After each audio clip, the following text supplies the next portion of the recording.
ಮಯನ್ಮಾರದ ಇದರಲ್ಲಿ ರೋಹಿಂಗ್ಯಾಗಳು ಆಶ್ರಯ ಕೊಟ್ಟಿದೆ, ನುಸುಳ್ಕೋಡ್ರು.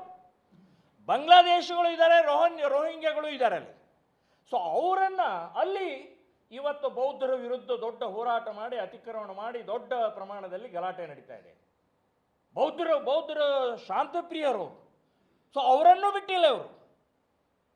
ಇಡೀ ದೇಶದ ಇವತ್ತು ಬೇರೆ ಬೇರೆ ದೇಶಗಳಲ್ಲಿ ನಡೀತಾ ಇರುವಂಥದ್ದು ನೋಡಿದರೆ ಇಸ್ಲಾಮಿಕ್ ಕಂಟಕ ಇಡೀ ಜಗತ್ತಿಗಿದೆ ಇವತ್ತು.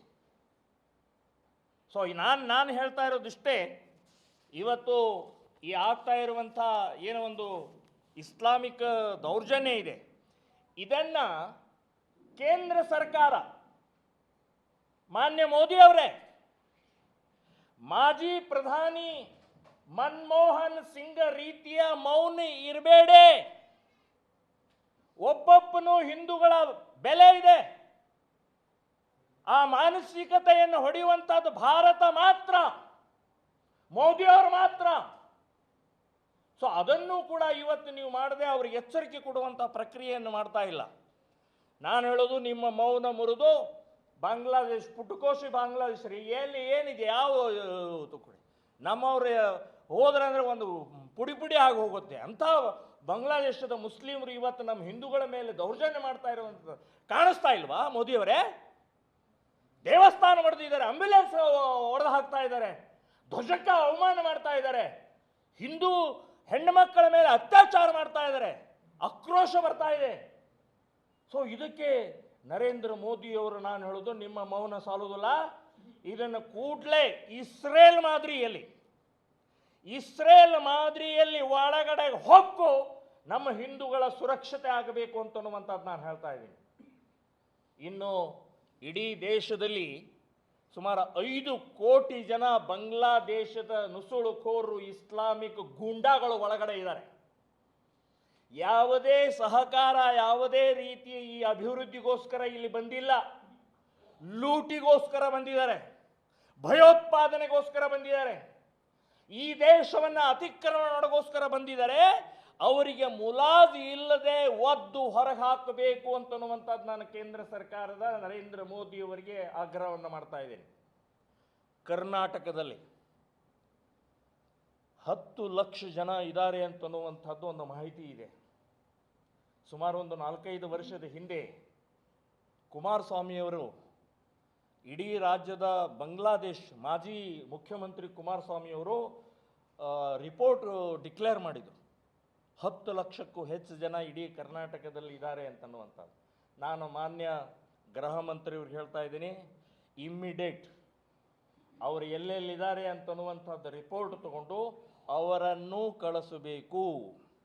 ಇದರಲ್ಲಿ ಇವರೇನು ಹೇಳ್ತಾರೆ ಅಂತಂದರೆ, ಕೂಡಲೇ ಕಳ್ಸೋಕ್ಕಾಗಲ್ಲ, ಕಾನೂನಿದೆ, ಇನ್ನೇನೋ ಸಂವಿಧಾನ ಇದೆ. ಸುಡ್ಗಾಡ್ರೆ, ನಿಮ್ಮ ಕಾನೂನು ತಗೊಂಡು ಸುರಕ್ಷತೆ ಹಿನ್ನೆಲೆಯಲ್ಲಿ ಯೋಚನೆ ಮಾಡಿ. ದೇಶ ಉಳಿಬೇಕಾಗಿದೆ, ನೀವು ಉಳಿಬೇಕಾಗಿದೆ. ಶತ್ರುಗಳನ್ನು, ದೇಶದ್ರೋಹಿಗಳನ್ನು ಒಳಗಡೆ ಇಟ್ಟುಕೊಂಡು ಅವರು ಸ್ಮಗ್ಲಿಂಗ್ ಮಾಡ್ತಾ ಇದ್ದಾರೆ, ರೇಪ್ ಮಾಡ್ತಾ ಇದ್ದಾರೆ, ಲವ್ ಜಿಹಾದ್ ನಡೀತಾ ಇದೆ, ಈ ರೀತಿ ಬೇಕಾದಷ್ಟು ಅವ್ಯವಹಾರಗಳು ನಡೀತಾ ಇದೆ. ಜೊತೆಗೆ ಕನ್ನಡಿಗರ ಕೆಲಸವನ್ನು, ಕನ್ನಡಿಗರ ನೆಮ್ಮದಿಯನ್ನು ಹಾಳು ಮಾಡ್ತಾ ಇರುವಂಥ ಈ ಬಾಂಗ್ಲಾದೇಶ ನುಸುಳುಕಾರರನ್ನ ಯಾವುದೇ ಮುಲಾಜಿ ಇಲ್ಲದೆ ವಾಪಸ್ ಕಳಿಸಬೇಕು ಅಂತ ಹೇಳಿ ಕರ್ನಾಟಕದ ಮಾನ್ಯ ಗೃಹ ಮಂತ್ರಿಯವರಿಗೆ ನಾನು ಆಗ್ರಹ ಮಾಡ್ತಾ ಇದ್ದೀನಿ. ನಾವು ಇದರಲ್ಲಿ ನಮ್ಮ ರಾಜ್ಯ ಅಧ್ಯಕ್ಷರು ಗಂಗಾಧರ ಕುಲಕರ್ಣಿ ಅವರ ನೇತೃತ್ವದಲ್ಲಿ 5 ಜನರ ಒಂದು ಸಮಿತಿ ರಚನೆ ಮಾಡ್ತಾ ಇದ್ದೀವಿ. ಇವತ್ತಿನಿಂದನೇ ಹುಬ್ಬಳ್ಳಿಯ ಮೂಲಕನೇ ಎಲ್ಲೆಲ್ಲಿ ನುಸುಳುಕೋರಿದ್ದಾರೆ, ಬಾಂಗ್ಲಾದೇಶಿಗಳಿದ್ದಾರೆ, ಅದನ್ನು ಸರ್ವೆ ಮಾಡಿ ಗೃಹ ಮಂತ್ರಿಯವ್ರಿಗೆ ಒಪ್ಪಿಸ್ತೀವಿ. ಗಡುವು ಕೊಡ್ತೀವಿ, 1 ತಿಂಗಳು ಗಡುವು ಕೊಡ್ತೀವಿ. ರಿಪೋರ್ಟ್ ಕೊಟ್ಟ ನಂತರ ನೀವು ಹೊರಗೆ ಹಾಕಬೇಕು ಅಂತನ್ನುವಂಥದ್ದು ನಾವು ಅವರಿಗೆ ಆಗ್ರಹ ಮಾಡ್ತೀವಿ. ಹಾಕಲಿಲ್ಲ, ನಾವು ಅದರ ಬಗ್ಗೆ ಬಹಳ ಗಂಭೀರವಾಗಿ ಯೋಚನೆ ಮಾಡಿ ಒದ್ದು ಓಡಿಸಬೇಕಾಗತ್ತೆ ಅಂತನ್ನುವಂಥ ಎಚ್ಚರಿಕೆಯನ್ನು ಕೊಡ್ತಾ ಇದ್ದೀವಿ. ಸೊ ಇದು ಇವತ್ತು ಬಾಂಗ್ಲಾದೇಶದ ಪಕ್ಕದ ರಾಷ್ಟ್ರ, ಇವತ್ತಿಲ್ಲ ನಾಳೆ ನಮಗೆ ಅಪಾಯದ ರಾಷ್ಟ್ರ ಅದು.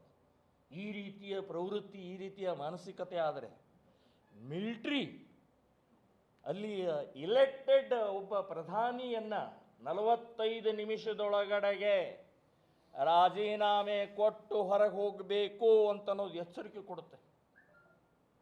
ಸೊ ಇವೆಲ್ಲ ಹಿನ್ನೆಲೆಯಲ್ಲಿ ಶ್ರೀರಾಮ ಸೇನೆ ಸಂಘಟನೆ ಈ ವಿಷಯವನ್ನು ಗಂಭೀರವಾಗಿ ತಗೊಂಡಿದ್ದೀವಿ. ಸೊ ನಾವು ಇದನ್ನು ಇನ್ನು ಮುಂದಿನ ದಿನಗಳಲ್ಲಿ ಇಲ್ಲಿ ವಾಸ ಮಾಡೋಕ್ಕೆ ನಾವಂತೂ ಅವಕಾಶ ಕೊಡೋದಿಲ್ಲ ಅಂತನ್ನುವಂಥದ್ದು ಹೇಳ್ತಾ ಇದ್ದೀವಿ. ಅನುಕ್ಷಣದ ಸುದ್ದಿಗಳಿಗಾಗಿ ವಿಸ್ತಾರ ನ್ಯೂಸ್ ಯೂಟ್ಯೂಬ್ ಚಾನೆಲ್ ಸಬ್ಸ್ಕ್ರೈಬ್ ಮಾಡಿ. ಹೊಸ ಸುದ್ದಿಗಳ ನೋಟಿಫಿಕೇಶನ್ಗಾಗಿ ಬೆಲ್ ಐಕಾನ್ ಕ್ಲಿಕ್ ಮಾಡಿ. ಲೇಟೆಸ್ಟ್ ಅಪ್ಡೇಟ್ಸ್ಗಾಗಿ www.vistaranews.com ವೆಬ್ಸೈಟ್ಗೆ ವಿಸಿಟ್ ಮಾಡಿ. ಅಂಗೈಯಲ್ಲೇ ಜಗತ್ತಿನ ಸುದ್ದಿ ತಿಳಿಯಲು ವಿಸ್ತಾರ ನ್ಯೂಸ್ ಕನ್ನಡ ಆಪ್ ಡೌನ್ಲೋಡ್ ಮಾಡಿ.